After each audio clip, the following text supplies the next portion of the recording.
Cómo interpretar la Biblia. Lección 7. Idiomas, texto y contexto.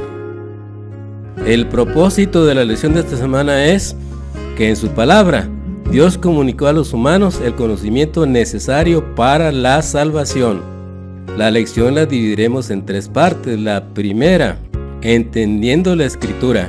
La segunda, los libros y su significado. Y la tercera, textos y contextos.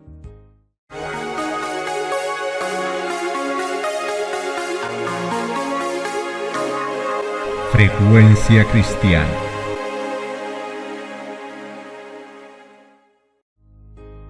Las Santas Escrituras deben ser aceptadas como una revelación autorizada e infalible de su voluntad.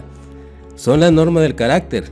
Sin embargo, el hecho de haber revelado Dios su voluntad a los humanos por medio de su palabra no anuló la necesidad que ellos tienen de la continua presencia y dirección del Espíritu Santo. Por el contrario, el Salvador prometió el Espíritu para abrir la palabra a sus siervos, para iluminar y aplicar sus enseñanzas. Y como el Espíritu de Dios fue el que inspiró la Biblia, es imposible que alguna vez las enseñanzas del Espíritu sean contrarias a las de la palabra. Iniciemos con la primera parte, entendiendo la Escritura. San Juan 7:17. El que quiera hacer la voluntad de Dios conocerá si la doctrina es de Dios o si yo hablo por mi propia cuenta. Cuando convirtamos la palabra de Dios en la guía de nuestras vidas, se contestará en nosotros la oración de Cristo: santifícalos en tu verdad, tu palabra es la verdad. Reconocer la verdad en palabra y acción será nuestra confesión de fe. Únicamente así podrán los demás confirmar que creemos en la Biblia. Que el corazón sea enternecido y subyugado por el espíritu de oración antes de empezar la lectura de la Biblia. La verdad triunfará cuando el Espíritu de verdad colabore con el humilde estudiante de la Biblia. Cuán precioso es el pensamiento de que el autor de la verdad todavía vive y reina. Pedidle que impresione vuestras mentes con la verdad. Entonces será provechosa y vuestra investigación de las Escrituras. Cristo es el gran maestro de sus seguidores y no permitirá que andéis en tinieblas. En la búsqueda de las verdades reveladas por el cielo, el Espíritu de Él es puesto en íntima relación con el sincero investigador de la Biblia.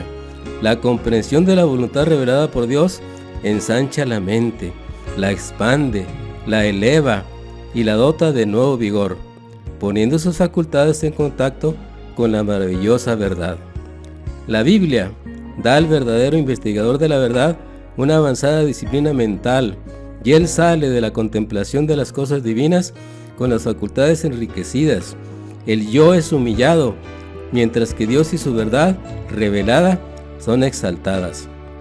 En la palabra de Dios están todos los requisitos para el perfeccionamiento del hombre de Dios. Es como una tesorería llena de mercadería valiosa y preciosa. Pero no apreciamos sus riquezas si no nos damos cuenta de la necesidad de investigar las Escrituras por nosotros mismos. Muchos descuidan el estudio de la palabra de Dios por atender intereses seculares o para gozar de placeres efímeros. Continuemos con la segunda parte, los libros y su significado. 2 Timoteo 3, 16 y 17. Toda la Escritura es inspirada por Dios y útil para enseñar, para redarguir, para corregir, para instruir en justicia, a fin de que el hombre de Dios sea perfecto, enteramente preparado para toda buena obra. Durante los primeros 25 siglos de la historia humana, no hubo revelación escrita. Los que eran enseñados por Dios comunicaban sus conocimientos a otros, y estos conocimientos eran así legados de padres a hijos a través de varias generaciones. La redacción de la palabra escrita empezó en tiempos de Moisés. Los conocimientos inspirados fueron entonces compilados en un libro inspirado.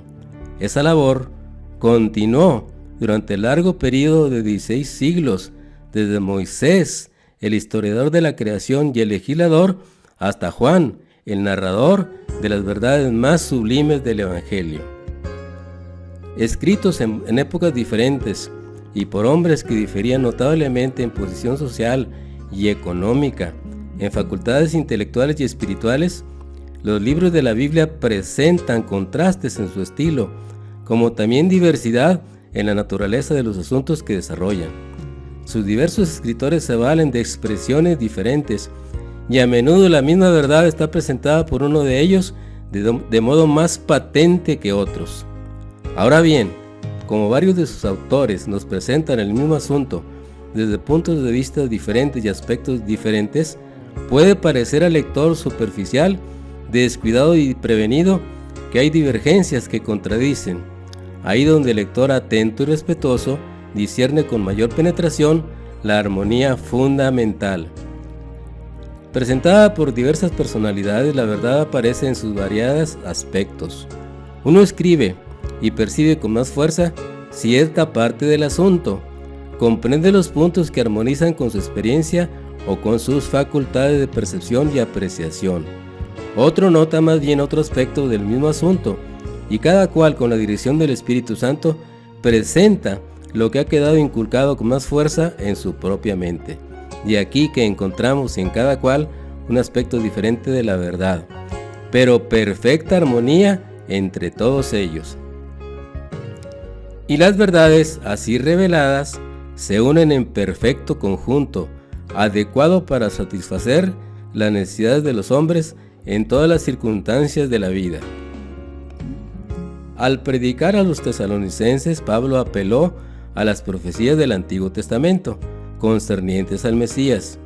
Cristo había abierto en su ministerio la mente de sus discípulos a estas profecías. Pedro, al predicar a Cristo, había sacado del Antiguo Testamento sus evidencias. Esteban había seguido el mismo plan que Pedro y Pablo. Finalicemos con la tercera parte, textos y contextos. Génesis 3:1.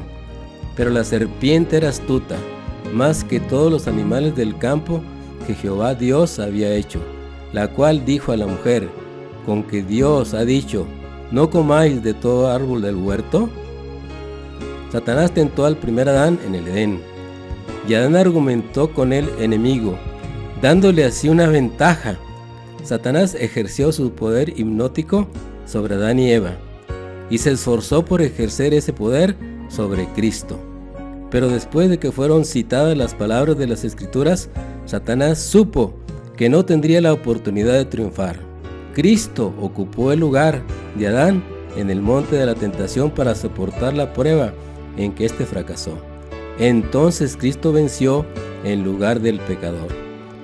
4000 años después de que Adán dio la espalda a la luz de su hogar edénico, la familia humana, separada de la presencia de Dios, se había apartado más y más, generación tras generación, de la pureza original de la sabiduría y el conocimiento que Adán poseía en el Edén. Cristo llevó los pecados y las debilidades de la raza humana en la condición en la que ésta se encontraba cuando Él vino a la tierra para socorrer al hombre, en favor de la raza humana, y con las debilidades del hombre caído sobre sí, debía resistir las tentaciones de Satanás en todos los puntos en los cuales sería atacado el hombre. ¡Qué contraste entre el segundo Adán, cuando fue al sombrío desierto para hacer frente sin ninguna ayuda a Satanás!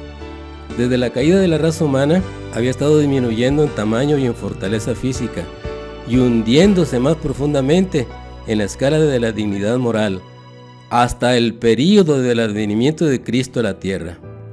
Y a fin de elevar al hombre caído, Cristo debía alcanzarlo donde estaba, y Él venció con las Escrituras.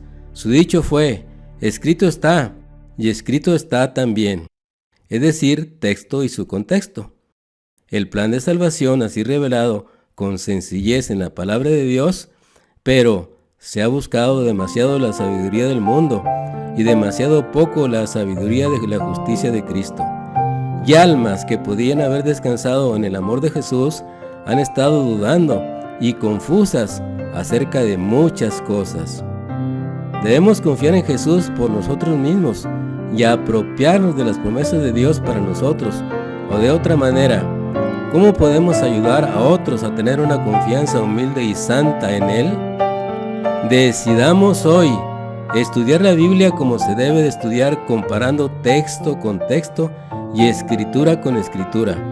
Y recordar siempre Salmos 119, 105.